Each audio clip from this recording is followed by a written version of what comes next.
जय माता दी। पितृपक्ष 2024 जैसे कि आप सभी जानते हैं 18 तारीख से ये सितंबर से जो है श्राद्ध पक्ष चल रहे हैं। इसमें श्राद्ध पक्ष भी बोलते हैं, पितृपक्ष भी बोलते हैं और अलग अलग जगहों पर अलग अलग चीज़ें। ऐसों में कौन सी सब्जियां आपको खानी चाहिए, कौन सी सब्जियों का सेवन नहीं करना चाहिए, अगर आप उन सब्जियों का सेवन करते हैं या कौन से कार्य नहीं करने चाहिए तो आपके पितृ आपसे होते हैं नाराज। और जब पितृ नाराज होते हैं तो उनकी कुदृष्टि जब आप पर पड़ती है तो आप पूरी तरह से खाली हो जाते हैं, धन से खाली हो जाते हैं, सुख से, समृद्धि से, चैन से। घर का जो इतना माहौल है ना वो नकारात्मक ऊर्जा से भर जाता है। आपके जीवन में बहुत सारी परेशानी, बहुत सारी बाधाएं, इलेक्ट्रॉनिक चीज़ का बेकार होना। अगर आप ऐसी सब्जियां खा लेते हैं जिन्हें भूल कर भी श्राद्ध पक्ष में नहीं खानी चाहिए, वो सब्जियां कौन सी हैं तो जानने से पहले झलकदानी चैनल को सब्सक्राइब कर लीजिए दोस्तों। अगर अभी तक आपने वीडियो को लाइक नहीं करा तो प्लीज वीडियो को भी लाइक करिए और चैनल को अवश्य सब्सक्राइब करिए, क्योंकि श्राद्ध पक्ष में आने वाली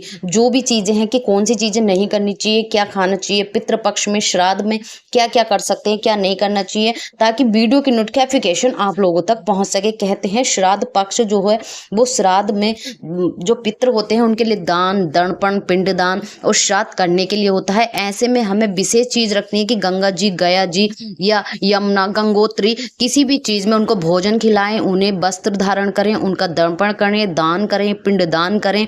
ऐसे 16 दिन जो होता है वो पितरों को प्रसन्न करने के लिए होता है। प्रसन्न तो हर एक कोई करता है, पंछियों के लिए खाना निकालता है, कौओं के लिए खाना निकालता है, श्राद्ध करता है, दर्पण करता है, पिंडदान करता है, लेकिन फिर भी उनके पितृ खुश नहीं होते। देखिए, खुश करना एक अलग बात हो गई दोस्तों, लेकिन खुश से बेहतर है कि अगर ये नहीं कि आज आपने अपने पितरों को प्रसन्न कर दिया तो वो हमेशा आपसे खुश रहेंगे। जैसे कि आप जानते हैं इंसान को कभी खुश कर देते तो वो हमेशा खुश थोड़ा ही रहता, कुछ ना कुछ चीजें आप ऐसी कर देते तो वैसे ही है ये सब्जियां। अगर ये 2 सब्जियां आप खा लेते हैं पितृ पक्ष में तो आपके पितृ आपसे नाराज हो जाते हैं। तो आपको विशेष ध्यान रखना है, पितृ पक्ष में आपको अपने पितरों को प्रसन्न करना है और प्रसन्न करने के साथ साथ उनको तृप्त करना है। अगर आप तृप्त कर देते हैं तो हमेशा के लिए तृप्त हो जाते हैं। उसके लिए आपको हमेशा उनको अच्छा भोजन और कौन सी चीजें नहीं खानी चाहिए।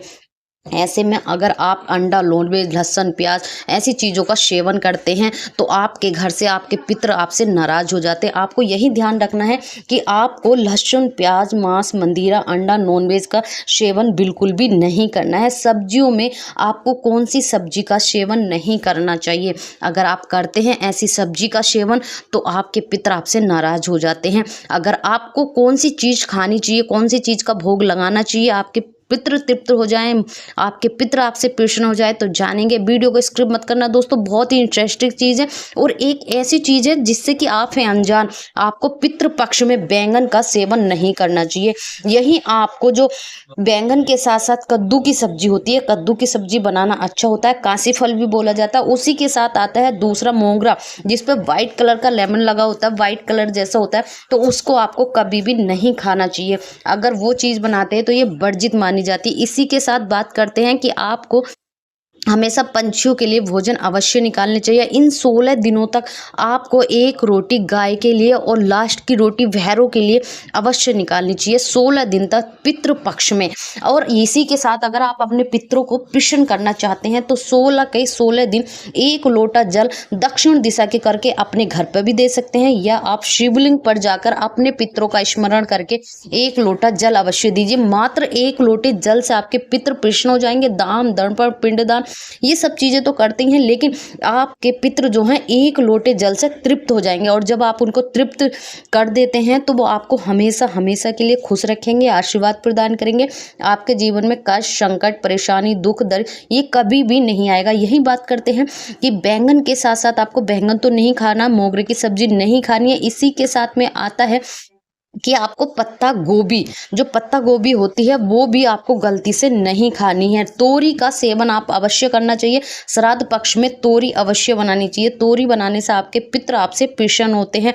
और आपको लहसुन, प्याज का तो बिल्कुल सेवन नहीं करना, अपने घर में भी नहीं लानी।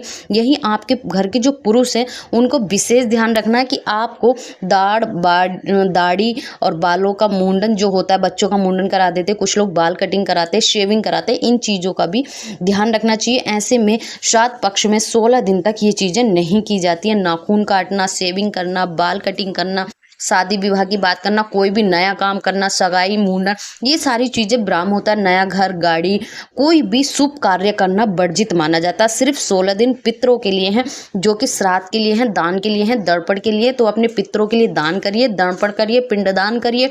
और उनके आपको हमेशा देखना है कि आपको 3 चीज़ों से परहेज करना। 2 सब्जी आपको ये भूल कर भी नहीं खानी है, ना तो आपको खानी पत्तेदार सब्जी, ना ही खाना आपको बैंगन। यही बात करते हैं मैदा वाले सेल, यानी जबे जो होते हैं मैदा के, वो भी आपको नहीं खाने। मैं स्क्रीन पर दिखा रही हूँ, व्हाइट कलर का जो आता है ये मोगरा बोलते हैं, इसकी सब्जी भी आपको नहीं खानी चाहिए। काशी फल की सब्जी आप बना सकते हैं।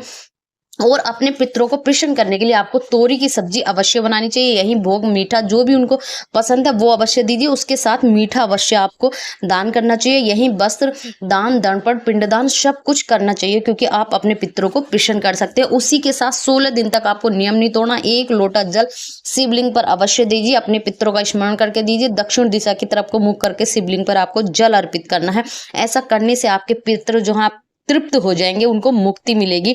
और इसको मुक्ति मिलेगी, मैं डिस्क्रिप्शन में लिंक डाल दूंगी। और भी मैंने वीडियो बनाई है जिसमें मैंने पितृपक्ष यानी श्राद्ध के बारे में भी बताया, श्राद्ध पिंडदान के बारे में, श्राद्ध के बारे में, पितृपक्ष के बारे में, पितरों के बारे में, जो भी चीज़ें मैंने आपको बताई मैं डिस्क्रिप्शन में लिंक डाल दूंगी। आप बाकी की वीडियो वहाँ से देख सकते हैं। और अगर अभी तक आपने झलकदानी चैनल को सब्सक्राइब नहीं करा तो प्लीज़ चैनल को सब्सक्राइब कर लीजिए, ताकि वीडियो की आगे की नोटिफिकेशन आप लोगों तक पहुँच सके। कौन सी चीज़ें नहीं खानी है, कौन सी चीज़ें बनानी है, पितरों को कैसे प्रसन्न करना है और कैसे तृप्त करना है, क्योंकि तृप्त करना बहुत जरूरी होता है। प्रसन्न करना तो एक अलग बात होगी, प्रसन्न के साथ साथ आपको ऐसा कार्य करना जिससे कि आपके पितृ जो हैं तृप्त हो जाएं।